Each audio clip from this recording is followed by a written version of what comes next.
Trade and Industry Minister Parks Tau is in the crosshairs for not releasing over 600 million rand of government-approved payments for completed TV and film projects. We get the latest from Toby Chance, the Democratic Alliance's spokesperson on trade, industry and competition. Welcome, Toby. Good morning, Chris. Thank you. Why has this issue suddenly been all over social media?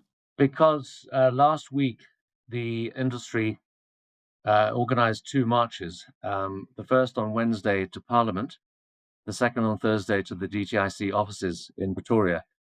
And they and their PR company had done a pretty good job in promoting it and giving advance notice of it. So there was a lot of social media, and I became aware of it. Obviously, then decided to find out a bit more, and that was really what sparked my interest. And there was a huge amount of publicity, not just on social media, but across pretty much all media platforms. And that was how you became aware of it? Well, actually, no, I became aware of it in about November last year because I was contacted by the Independent Producers Organization in my role as the DA spokesman on trade, industry, competition, but also because I sit on the portfolio committee.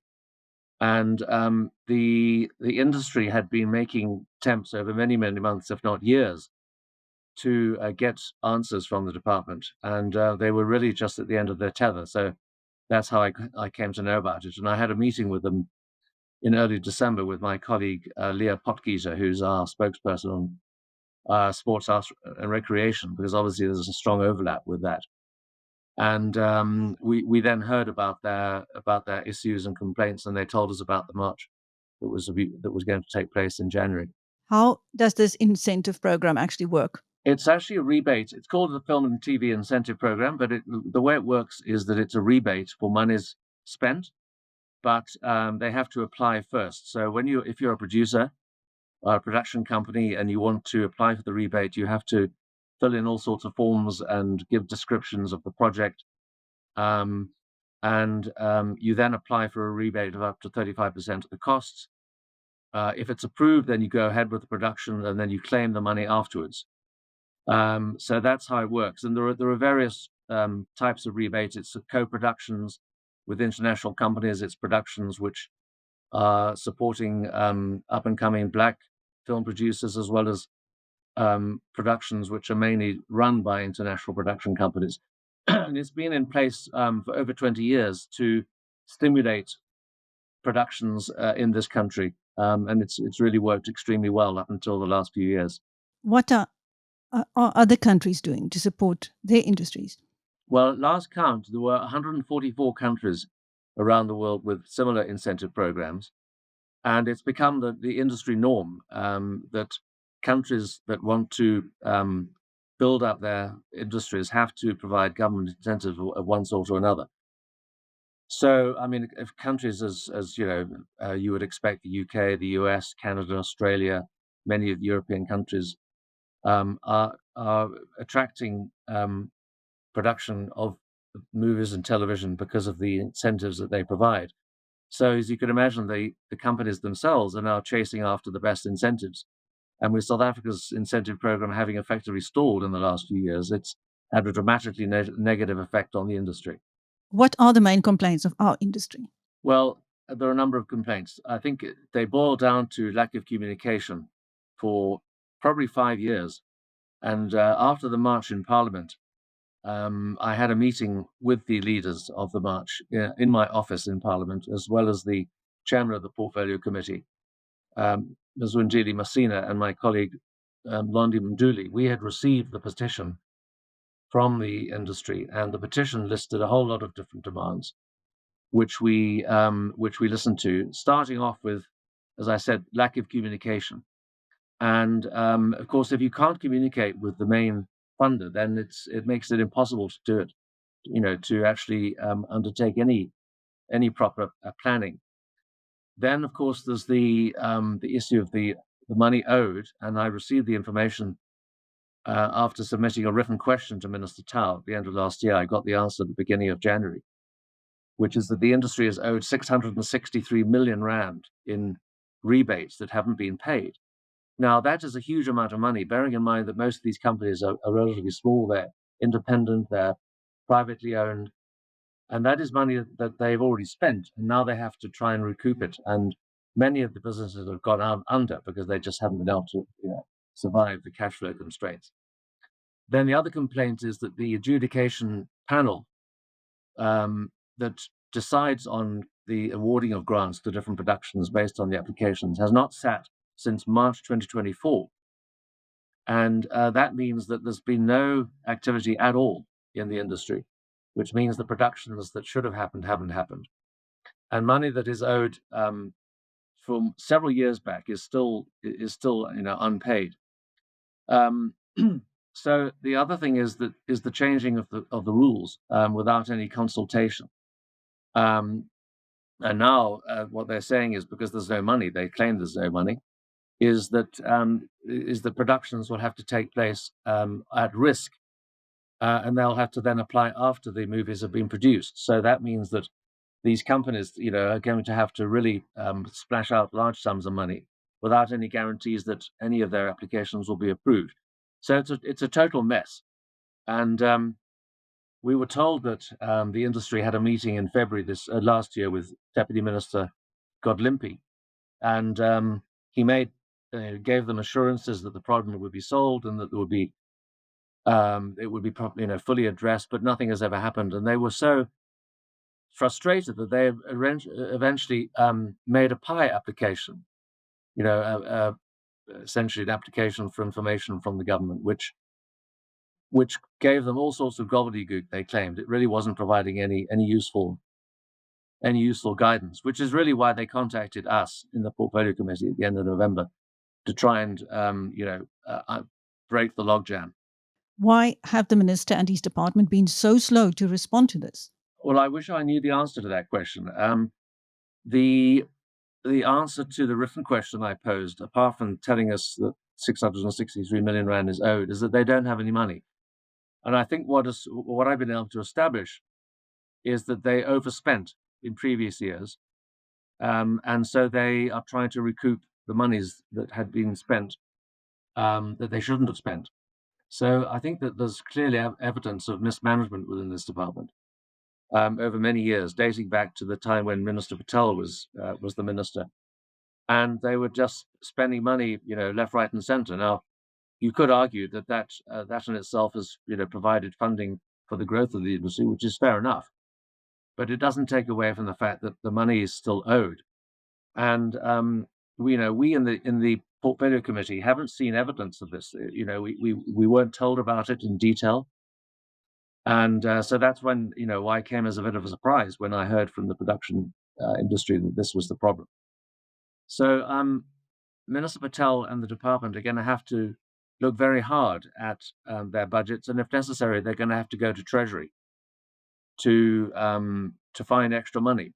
Otherwise, this industry is in dire straits. Well, it already is in dire straits, but it could be even worse if things continue like this. Like a soapy breakup scene, selling your car can be an emotional experience. Just how dramatic was the car selling experience? Not dramatic at all. I did my research, and We Buy Cars was by far the best price. Very not dramatic. But I like drama. I was standing there watching my phone, waiting for the money to get in, and there it was. Yes. Car, driving. We Buy Cars, the easiest way to sell your car, by far. I wouldn't mind a little more drama. Anybody bring me some tears? What has been the economic fallout of this? Well, estimates are that there's been roughly a 50% contraction in the industry. Now, just to give you some of the numbers, it's worth anything up to 10 billion rand a year, this industry. Employs directly about 60,000 people, indirectly maybe another 100,000 people, mainly in the Western Cape and KZN, but also Gauteng and some of the other provinces. So that's a huge fallout. And of course, the other indirect consequence is that this industry provides a window for international viewers into South Africa and our beautiful landscapes, our tourism potential. So, we are essentially getting 10 billion rands worth of advertising without even, batting an eyelid. And this is what the economic impact is really showing, is how an industry that, not only employing a lot of people, but also is providing marketing and advertising for South Africa, is in danger of shooting ourselves in the foot. So it's a serious problem, and companies not just are closing down, but they're relocating. Some are relocating to Portugal, some to Malta.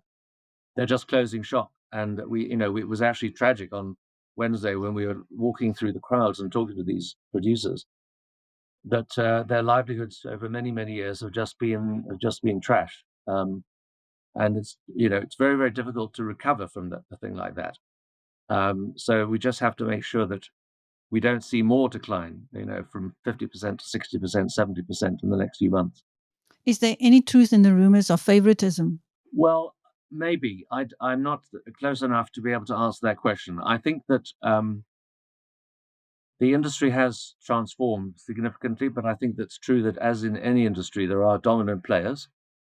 I think the question that needs to be asked is there needs to probably be an audit of the program, of the incentive, and to have a look at the way in which grants have been dispersed and applications have been approved or not approved.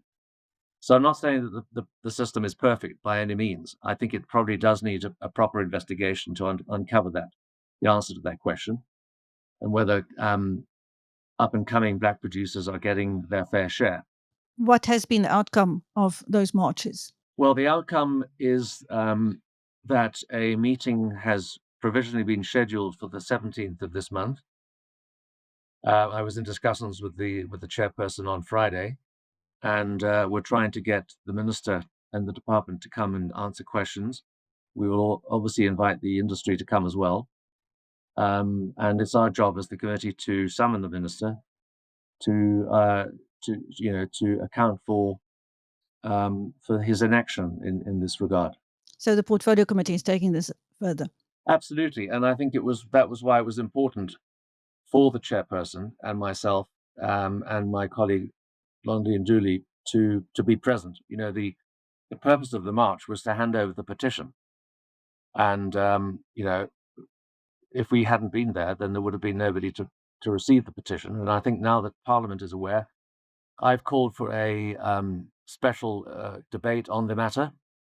I've sent a letter I wrote to the Speaker on Thursday, requesting an urgent parliamentary debate on the matter, and we haven't heard back from the Speaker's office yet as to whether that debate has been approved. But I think now that the issue has become nationwide news, I think that the spotlight is on the department to get this problem solved urgently. Is there any alignment with funding from the National Film and Video Foundation? Yeah, that's a very good question. I think the answer is no, there isn't. So that foundation is an entity of the Department of Sports, Arts and Culture. And there hasn't been any alignment really that I'm aware of. And that is a problem, because that grant is developmental in nature. It's meant to develop the film and television industry, to develop the creative industries, and it's not a rebate in the sense that money is spent and then it's paid back. It's grants for development projects. And I think that what has to happen is that there needs to be an interministerial, interdepartmental conversation between the two departments to see what can be done to have a more strategic approach to this industry.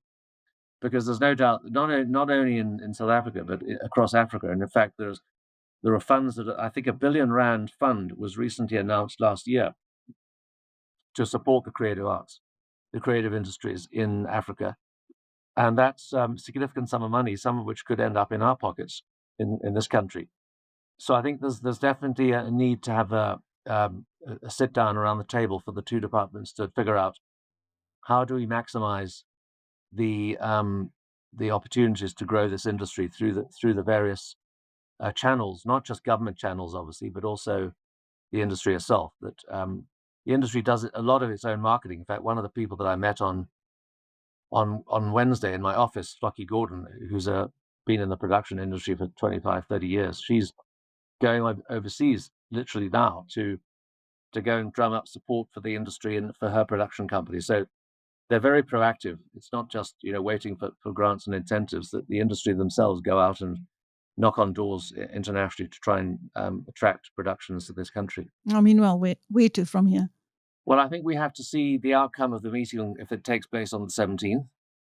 We have to see whether the Speaker agrees to the urgent debate that I've called for.